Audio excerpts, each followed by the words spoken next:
Did you know that they almost ran out of baseballs last night? So apparently they rub up like 290 baseballs. But think about how many pitches are thrown and how many foul balls, how many balls leave the stadium. And, pitchers want new baseballs every time they go out there because they check for like the sticky stuff and all that.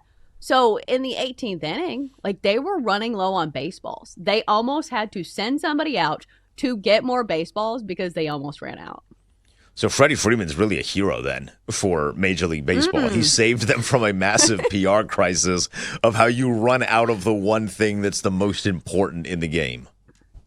That's why you need a mom on staff. You would have been more prepared with snacks and extra balls. But again, 18 innings is probably not what they were expecting when they started that game. All right, so tonight's matchup between the Dodgers and the Blue Jays features Shohei Ohtani starting for the Dodgers, 2-0 this postseason with a 2.25 ERA, and Shane Bieber, who has been a bit up and down, is going for Toronto. He's 1-0 with a 4.38 ERA.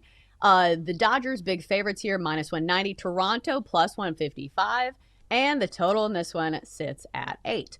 So, first of all, from a betting standpoint, I feel like when you have these marathon games, there are a few things to look into as soon as you have one of these games. So first off, for me, you go to the pitcher outs prop and you say, okay, if these teams had to use almost 20 pitchers last night, they are going to count on the starter to maybe go a little longer, especially when you're talking about the team that just won the game last night. So the Dodgers have the edge on this series, 2-1.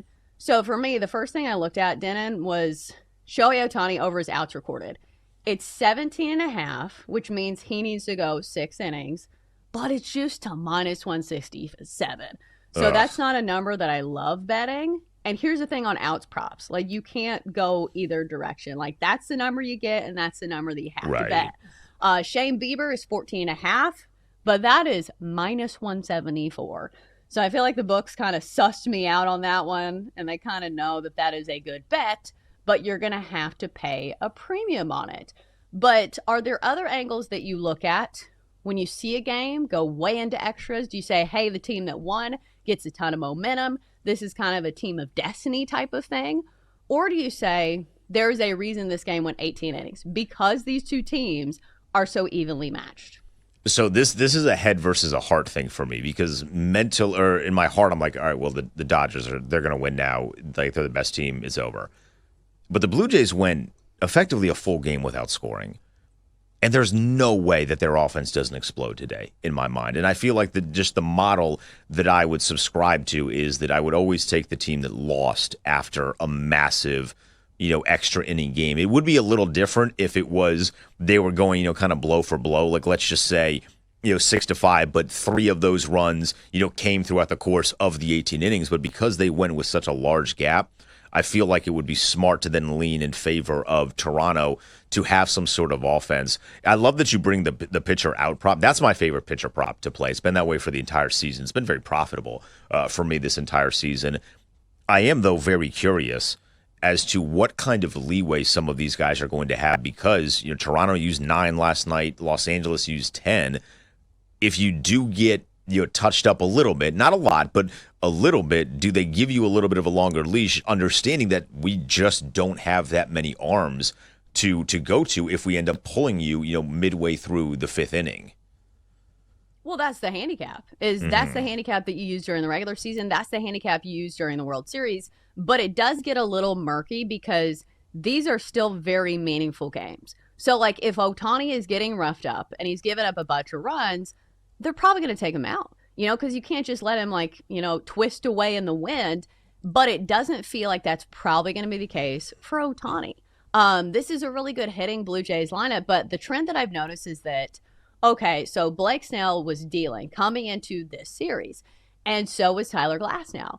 But the difference between Glasnow and Snell and Yamamoto is the fact that these Blue Jays hitters had not seen very much of Yamamoto. This was like one of some of the batters had not ever faced him, as opposed to Blake Snell and Tyler Glasnow, who each pitched for the Rays in the AL East. So a lot of these batters have played against them. So they have a big sample size, and the advantage goes to the batter when there is familiarity. So you look at Ohtani, and a lot of these Blue Jays batters have not faced him a ton. So he already has an advantage there. And plus, you look at the sample size, the way things are trending, Ohtani has been pitching very, very well.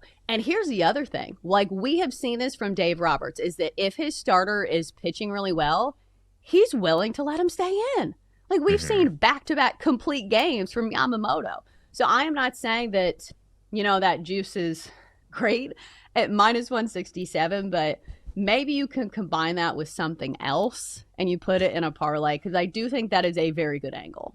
I mean, honestly, the rate that he's going right now, you maybe take that and parlay it with a total bases prop, because he's just taking those by the dozen. It feels like. What would be more surprising to you tonight if Shohei goes? I'm not going to say complete game, because if he goes a complete game and then also has success at the plate, I can't. My brain literally cannot comprehend something like that happening in 2025. But what would be more surprising to you if he does get to, let's just say, the seventh inning and he's dealing and he's having success at the plate, or if he gets roughed up and they need to pull him early? Because we did see in the early portion of getting him back into pitching, there were a couple of games to start where he didn't have it fully yet. Now, that was months ago. It's not fair to use that as a talking point for the prop, but do you think that would that surprise you more if he does not perform well at the plate versus him potentially going 7 or 8? I think it would shock me less if he just has a down day batting, because we have seen that for the majority of the postseason. Like, I know he's had these like wild statistical anomaly games, but before some of those, like, he's had a relatively quiet postseason. Like, before some of those, like, he was like 1 for 22 or something. So that's not going to shock me as much. Like, it'll shock me, but not as much as pitching, where it feels like there is a lot less volatility. Because think about when you're hitting too, like, you can fly out to the warning track and it counts the same as like a ground out to the pitcher, So like, even when you're making that hard connection, it still counts as an out and an over for your plate appearance. I think if you're betting on total bases on Ohtani, though, this is something to watch for. Ohtani got walked, 5 times to end the game? Yeah. So I'm wondering if the Blue Jays will even pitch to him, which is tough when he is your leadoff batter and you're like, hey, here's a free pass, especially with some of those batters in the lineup behind him. I don't know. I don't think they'll walk him every single time, but it is something to note because walks do not count for total bases. Right, which has been killer for me at times, because I used to do that with like James Wood in DC. I've done it with Shohei. So that's a great point that you bring up, though, that you have to take into consideration if you did want to parlay those two things together. He is just like, I don't know. Not that they had a lot of sleep, the Toronto Blue Jays, because they literally played until like 3 a.m. Eastern time this morning. But this has to keep them up at night as to how you deal with him. Because you either immediately have a guy on base, as you mentioned, and you walk him immediately, or you run the risk of the best baseball player on the planet doing what he does best, which is just crush your hopes and dreams. Yeah, absolutely. But all of that to be said, that there are some Blue Jays players that are tough to deal with as well. Because I've said this a million times, but Vladdy Jr. is having one of the best postseasons we've seen in quite some time. He's hitting .416 this postseason. So if there's anybody who is fully capable of going off, it's certainly Vladdy Jr. And eventually we will probably see the Dodgers bullpen, which I know kept the Blue Jays scoreless for hours last night, but it feels like this Blue Jays lineup is just too good to be kept down for too long. It's a lineup averaging over 6 runs a game this postseason. I will say this, big blow is not having George Springer for this game. I'm assuming he's not going to play, but who knows? It's the World Series, because he was injured in the 7th inning last night. But I will say this as well. If you're thinking about the Blue Jays and you're like, oh, they're going to be tired, maybe they don't have the energy in this game, this still feels like a very young team to me. And the thing about young people, sleep isn't as necessary as it is for old people. And I know this has been a headline throughout the World Series. I don't know if you saw this, but Addison Barger of the Blue Jays slept on one of his teammates' couches before game 1 of the World Series. And he had a huge game. So it just goes to show that, like, sometimes the situation does not matter. When it's the World Series, especially if you're young, I don't know if the sleep even matters. No, and you're so ramped up on adrenaline, coffee, Red Bull, whatever. I'm expecting a big game though from Vladdy tonight. You know, we've talked about this. He is your superstar, and I do think that the reason that I am backing Toronto, and I might do something crazy. We got it like 90 minutes for me to decide. I might just have Toronto on the money line tonight, Chelsea.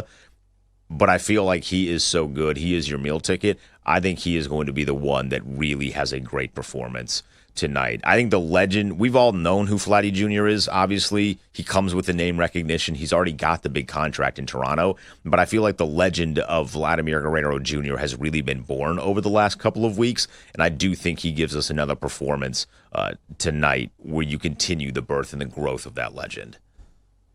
Right, because legends are born in October. Like, as great as a regular season player as you want to be, like, there is a reason why I feel like Mike Trout's career has kind of had a ceiling when it comes to marketability. Like, as far as tools go, like, if you talk to any Major League Baseball player, they'll say, yeah, that guy's an absolute freak. But because the Angels have not been in the postseason, I just feel like people just don't recognize him as much just because it hasn't been the October heroics that we're now seeing with Vladdy Jr. If you're looking for some options there, over hits, runs, RBIs, over 1.5 for Vladdy Jr. is -112. I like that quite a bit. Maybe one of the many plays I'll play in tonight's Game 4 between the Blue Jays and the Dodgers.